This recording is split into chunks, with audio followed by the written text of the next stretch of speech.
नमस्कार दोस्तों, मेरा नाम है अंशुमन नायक और आप सभी का बहुत बहुत स्वागत है इंडियन डिफेंस न्यूज के डिफेंस टॉक सीरीज में,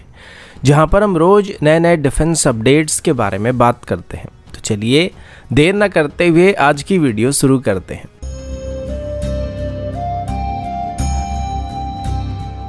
आज की पहली update man portable air defence system की तरफ से है।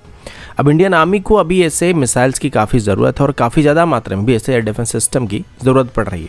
जिसकी भरपाई करने के लिए डीआरडीओ की तरफ से अभी हमारे इंडिजिनस मैनपैड को डेवलप किया जा रहा है। इसी बीच भारत डायनामिक लिमिटेड की तरफ से भी थेल्स के साथ मिलकर एक मॉडर्न मैनपैड को मैन्युफैक्चर करने की तैयारी की जा रही है। इसे लेज़र बीम राइडिंग मिसाइल या LBRM कहा जाता है और ये शॉर्ट रेंज में एयरक्राफ्ट को या हेलीकॉप्टर्स को मार के गिराने के लिए इस्तेमाल किया जा सकता है। अभी के लिए हमारे पास जितने भी man portable air defence system मौजूद है वो सभी के सभी इन्फ्रेट गाइडेड मिसाइल यानी कि इसमें इन्फ्रेट सीकर का इस्तेमाल किया जाता है, जो कि एयरक्राफ्ट्स की हीट सिग्नेचर का पीछा करता है। लेकिन इस मिसाइल को फ्लेयर्स की मदद से डिफीट किया जा सकता है और दुश्मन चकमा देकर निकल सकता है। लेकिन भारत डायनामिक लिमिटेड की तरफ से बताया जा रहा है कि उनकी तरफ से अभी मैन्युफैक्चर किए जाने वाले ये जो LBRM यानी कि लेजर बीम राइडिंग मिसाइल होने वाली है, इसको जैम करना एक तरीके से असंभव होने वाला है और शॉर्ट रेंज में किसी भी हेवी इलेक्ट्रॉनिक वॉरफेयर एनवायरनमेंट में इनको 100% एक्यूरेसी के साथ इस्तेमाल किया जा सकता है, क्योंकि दुश्मन चाहकर भी इन मिसाइल को डिफीट नहीं कर पाएगा और फ्लेयर्स की मदद से इनको इवेट नहीं कर पाएगा। चाहे दुश्मन फ्लेयर छोड़े या चैप छोड़े, इलेक्ट्रॉनिक वॉरफेयर का इस्तेमाल करे, किसी की मदद से भी वो LBRM मिसाइल को डिफीट नहीं कर पाएगा, क्योंकि इस मिसाइल को गाइडेंस प्रोवाइड करने के लिए लेजर बीम का इस्तेमाल किया जाता है और जहां पर भी लेजर बीम को गाइड किया जाता है मिसाइल उसी का पीछा करने लगता है। लेकिन इसकी एक दिक्कत ये कि इस मिसाइल को फायर करने के बाद इसकी टारगेट को हिट करने तक हमको इसको गाइडेंस को प्रोवाइड करना पड़ेगा, जबकि जो इन्फ्रेट गाइडेड मिसाइल्स होते हैं वो mostly fire and forget type के होते हैं, जिनको फायर करने के बाद मिसाइल अपने आप ही टारगेट को ट्रैक कर सकता है, जबकि इसके साथ ऐसा नहीं होने वाला है। अगला अपडेट एरो इंजन की तरफ से, और अभी हम हमारी कावेरी इंजन के बारे में बात करने वाले हैं। हालांकि इनिशियली इसकी डेवलपमेंट में हमें कोई खास सफलता नहीं मिला था, लेकिन बाद में जब इसको फर्दर डेवलप करना जारी रखा गया था तो रिसेंट टेस्ट के दौरान इसकी परफॉर्मेंस को उम्मीद से भी बेहतर पाया गया था और इसकी रिसेंट परफॉर्मेंस को देखने के बाद अभी इसकी एक फर्दर मॉडिफाइड वेरिएंट को भी बनाने का फैसला GTRE की तरफ से किया जा चुका है, जिसे आगे चल के तेजस में इस्तेमाल होने वाली जनरल इलेक्ट्रिक की 404 सीरीज की इंजन जगह पर इस्तेमाल किया जा सकेगा। अब पहले जब इसकी इनिशियल डेवलपमेंट फेल हुआ था और ज़रूरी पैरामीटर को मैच करने में कावेरी इंजन सक्षम नहीं हुआ था, तो उसके बाद इसकी आफ्टर बर्निंग सेक्शन को निकालकर बस इसकी एक ड्राई वेरिएंट को बनाने का फैसला किया गया था, जिसको घातक यूसे में इस्तेमाल किया जाने वाला है।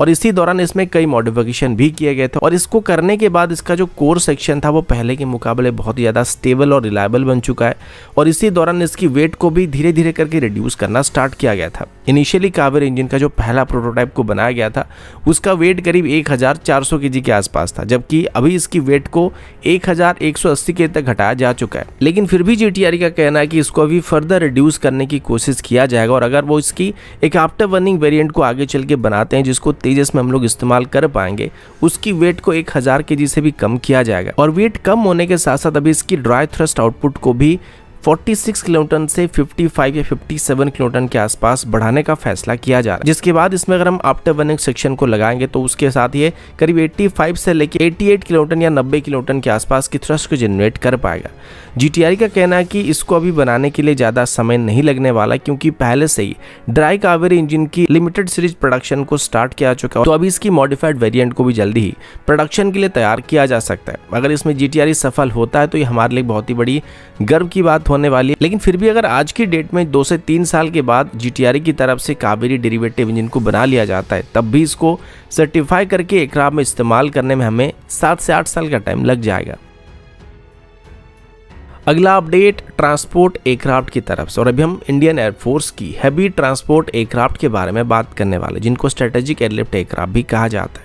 तो अभी इस सेगमेंट में भारत के पास 2 मेन एयरक्राफ्ट मौजूद है जिनको हम हेवी लिफ्टिंग के लिए इस्तेमाल करते हैं। इनमें से एक C-17 है और दूसरा हमारा IL-76 एयरक्राफ्ट है। लेकिन जो एग्जिस्टिंग IL-76 एयरक्राफ्ट हमारे पास मौजूद है ये 1980s के दौर में खरीदे गए थे और इनको आगे चल के रिटायर करने का समय आने वाला है, जिस वजह से हमें लगभग 18 से 20 के आसपास हेवी ट्रांसपोर्ट एयरक्राफ्ट की जरूरत आगे चल के 2035 के आसपास पड़ने वाली है।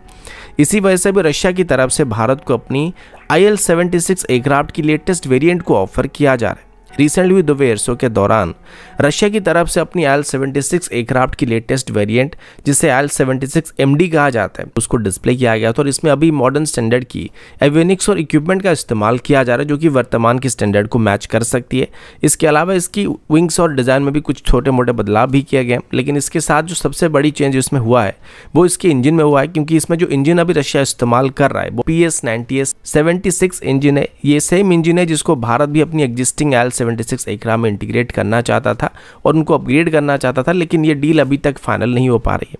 ये इंजन एग्जिस्टिंग इंजन से बेहतर थ्रस्ट और कम मेंटेनेंस को डिमांड करता है और इसकी फ्यूल एफिशिएंसी भी पहले के इंजन के मुकाबले काफ़ी बेहतर है, जिससे IL-76 एयरक्राफ्ट की ओवरऑल परफॉर्मेंस काफ़ी बेहतर होने वाली, जिसमें टेक ऑफ से लेके इसकी क्रूजिंग और पेलोड कैरिंग कैपेसिटी भी काफ़ी हद तक इंप्रूव होने वाली है। तो रशिया के मुताबिक अगर भारत आगे चल के IL-76 एयरक्राफ्ट को रिप्लेस करना चाहता है, यानी कि पुराने IL-76 एयरक्राफ्ट को रिप्लेस करना चाहता है, तो वो इसकी जगह पर नए एयरक्राफ्ट को एक्वायर कर सकता है। लेकिन इन एयरक्राफ्ट में एक बहुत बड़ी दिक्कत हमने ये देखा है कि इनकी जो सर्विस अवेलेबिलिटी रेट होती है वो 50% से कभी ऊपर नहीं गया है, जबकि सेम सेगमेंट में खरीदे गए C-17 का सर्विस अवेलेबिलिटी हमेशा 100% के आसपास ही रहा है, जो कि 98 से 100 के बीच होवर करता है। तो जाहिर सी बात है कि इंडियन एयरफोर्स आगे चल के शायद ही सेम एयरक्राफ्ट को खरीदने के बारे में सोचेगा जिसकी सर्विस अवेलेबिलिटी इतनी ख़राब रही है, जो कि हम काफ़ी सालों से इस्तेमाल करें, लेकिन फिर भी रशिया की तरफ से इसको अभी भारत को ऑफर करने की कोशिश की जा रही है। तो दोस्तों, अभी के लिए इतना ही। मिलता हूँ आपसे अगली वीडियो में, तब तक के लिए जय हिंद, वंदे मातरम।